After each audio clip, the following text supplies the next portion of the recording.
Quel est le plus grand trou noir découvert à ce jour? Cette question intrigue sans doute beaucoup de monde. Certains disent qu'il s'agit du quasar TON 618. D'autres pensent qu'il s'agit du trou noir central de la galaxie du Phénix A, Phénix A astérisque. Et récemment, un nouvel article a de nouveau placé le trou noir central de la galaxie du Fer à cheval cosmique sous les projecteurs.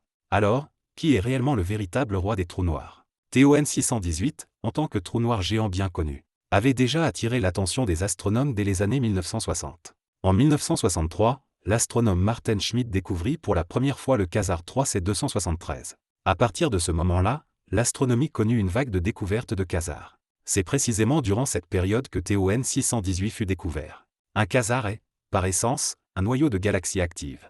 En son centre se trouve un trou noir supermassif en train de dévorer frénétiquement la matière. Au cours de ce processus, le disque d'accrétion du trou noir libère vers l'extérieur une quantité colossale d'énergie. C'est ce qui fait des quasars les objets les plus lumineux de l'univers. TON 618 s'est d'abord fait connaître, précisément à cause de sa luminosité stupéfiante. Sa luminosité atteint environ 140 000 milliards de fois celle du Soleil. Si la luminosité du Soleil n'était qu'une luciole, alors celle de TON 618 serait comparable à une explosion nucléaire. Une luminosité aussi extravagante fait que, même à des dizaines de milliards d'années-lumière de nous, il brille encore intensément dans les télescopes. Un quasar capable d'émettre une telle lumière doit forcément abriter en son centre un trou noir d'une taille colossale. Alors, quelle est exactement sa taille? En raison de sa distance extrême, en dehors des données de luminosité et de spectre, nous ne disposons pratiquement d'aucune autre information utile. Les scientifiques ont donc imaginé une méthode consistant à estimer la masse en mesurant la largeur de la raie d'émission h-bêta, car la largeur de cette raie reflète la vitesse de mouvement du gaz. Et la vitesse du gaz est contrôlée par la gravité centrale. En règle générale, plus la vitesse est élevée, plus la masse du trou noir central est importante. En combinant ensuite cette information avec la luminosité du disque d'accrétion, on peut obtenir une estimation approximative de la masse du trou noir. En 2004, des astronomes ont utilisé la spectroscopie proche infrarouge pour mesurer la largeur de la raie h-bêta de TON 618, et le résultat a été stupéfiant. La masse de ce trou noir serait d'environ 66 milliards de fois celle du Soleil. Si TON 618 était un porte-avions, alors notre Soleil ne serait qu'un simple clou de fer. Avant cela, les trous noirs dépassant les dizaines de milliards de masses solaires étaient déjà considérés comme extrêmes. Les qualifier de supermassifs ne suffisait plus. Il fallait les appeler des trous noirs hypersupermassifs. Le trou noir central de M87, photographié auparavant par le HT, ne fait que 6,5 milliards de masses solaires. Alors, quelle taille aurait un trou noir 10 fois plus massif que celui de M87?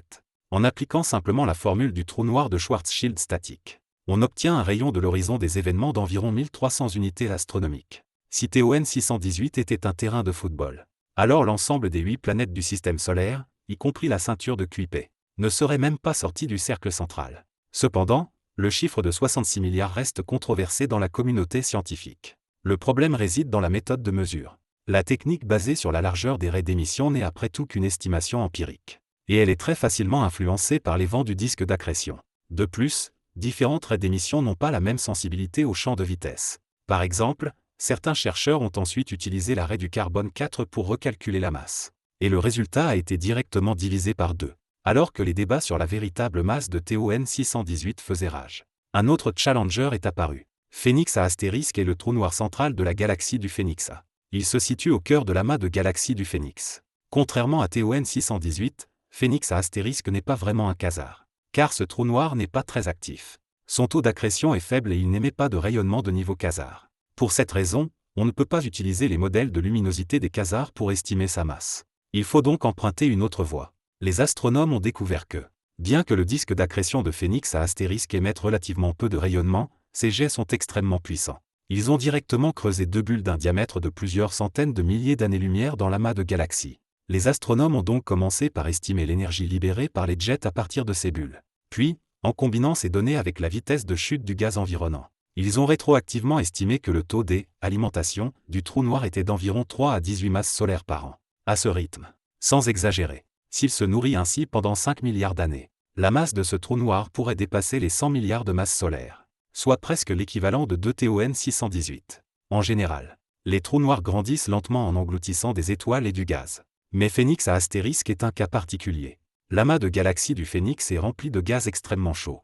Et la galaxie Phénix A est la plus massive de l'amas. Pour Phénix A astérisque, c'est comme s'il avait accaparé toute la cantine de l'amas de galaxies. La nourriture y est pratiquement inépuisable. À l'origine, Ce gaz aurait dû se refroidir et former des étoiles. Mais il est désormais devenu le carburant exclusif du trou noir. Malgré cela, les régions externes du trou noir contiennent encore d'énormes quantités de gaz chaud, à tel point que l'on y observe des flambées massives de formation stellaire. Actuellement, cette galaxie forme plusieurs centaines d'étoiles par an. En comparaison, notre Voie lactée ne forme qu'environ une étoile par an, ce qui montre à quel point la galaxie Phénix A est riche en matière. Cependant, une masse de plus de 100 milliards de masses solaires se rapproche déjà de la limite théorique de la masse des trous noirs. Car même si un trou noir accepte tout, le mode d'alimentation par disque d'accrétion impose des limites à la vitesse à laquelle il peut se nourrir. Plus il mange rapidement, plus la pression de radiation du disque d'accrétion est forte, ce qui repousse la matière vers l'extérieur, et réduit ainsi le taux d'accrétion. Pour toutes ces raisons, les scientifiques ont dû faire preuve de prudence quant à la masse de Phénix A astérisque. Tout d'abord, l'efficacité de conversion entre jet et rayonnement repose entièrement sur des hypothèses empiriques. Ensuite, les jets ne sont généralement pas émis de manière stable. Ils présentent souvent des sursauts intermittents. Par conséquent, les estimations fondées sur l'énergie des jets comportent des marges d'erreur non négligeables. De plus, d'autres calculs auxiliaires reposent également sur des inférences indirectes, et comportent encore de nombreuses variables intermédiaires. En résumé, les estimations actuelles de la masse de Phénix A astérisque proviennent principalement de modèles théoriques. Ce type de méthode, fortement dépendante de l'expérience, peut fonctionner correctement pour des galaxies ordinaires. Mais dans des scénarios extrêmes, lorsqu'on s'approche des limites de masse, il est difficile de dire si elles restent valables. Ainsi, que ce soit TON 618 ou Phénix A astérisque, l'un repose sur des inférences spectrales, l'autre sur des estimations de modèles. Tous deux dépendent fortement de l'expérience. Alors, comment mesurer plus précisément la masse d'un trou noir? Et lequel est réellement le plus grand trou noir découvert à ce jour? En juillet 2025, un article publié dans les Monthly Notices of the Royal Astronomical Society a révélé que le centre de la galaxie du Fer à cheval semble cacher un trou noir d'une masse considérable. La galaxie du Fer à cheval cosmique provient d'une étrange galaxie découverte par des astronomes en 2007. Les scientifiques ont constaté la présence d'un effet de lentille gravitationnelle. La cause de cette lentille est un point jaune brillant situé au centre de l'arc, c'est-à-dire la galaxie au premier plan. Être capable de courber ainsi la lumière d'une source d'arrière-plan indique que la masse de cette galaxie au premier plan est loin d'être négligeable. Les astronomes estiment que la masse de cette galaxie est environ 100 fois celle de la Voie lactée. Pour une elliptique géante de ce type, on considère généralement que son centre abrite un trou noir supermassif, voire même hypersupermassif. C'est ainsi que cette galaxie a attiré l'attention des chercheurs. Contrairement à TON 618 et à Phénix A astérisque, le trou noir central de la galaxie du Fer à cheval est totalement inactif.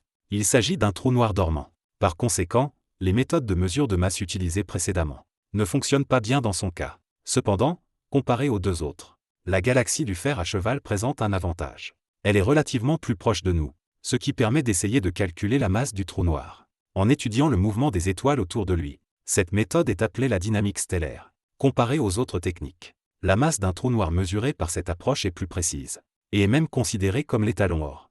La masse de 4,3 millions de fois celle du Soleil du trou noir central de la Voie lactée, Sagittarius A astérisque, a été déterminée précisément grâce à cette méthode. Cependant, même la galaxie du Fer à cheval se trouve encore à environ 5 milliards d'années-lumière de nous. À une telle distance, il est impossible de distinguer des étoiles individuelles. Bien que les étoiles individuelles soient invisibles, le mouvement global des étoiles et la distribution de la masse peuvent néanmoins être mesurés. De plus, l'effet de lentille gravitationnelle reflète également la distribution de masse dans la région centrale. En combinant ces deux méthodes, les chercheurs ont finalement calculé la masse de ce trou noir à environ 36 milliards de fois celle du Soleil. La significativité statistique de ce résultat atteint 5 sigma, ce qui exclut pratiquement la possibilité d'une erreur aléatoire. Bien que 36 milliards soit nettement inférieur aux 66 milliards de TON 618, et encore davantage aux plus de 100 milliards estimés pour Phénix A astérisque. Contrairement à ces deux cas qui reposent sur de nombreuses hypothèses empiriques, les mesures basées sur la gravité sont plus directes et plus fiables. Ainsi, lorsque nous demandons de nouveau « Quel est le plus grand trou noir découvert à ce jour ?», la réponse n'est peut-être pas unique. TON 618 et Phénix A astérisque peuvent tous deux prétendre au titre. Mais d'un point de vue scientifique, le trou noir central de la galaxie du Fer à cheval devrait être, à l'heure actuelle, le véritable roi incontesté des trous noirs.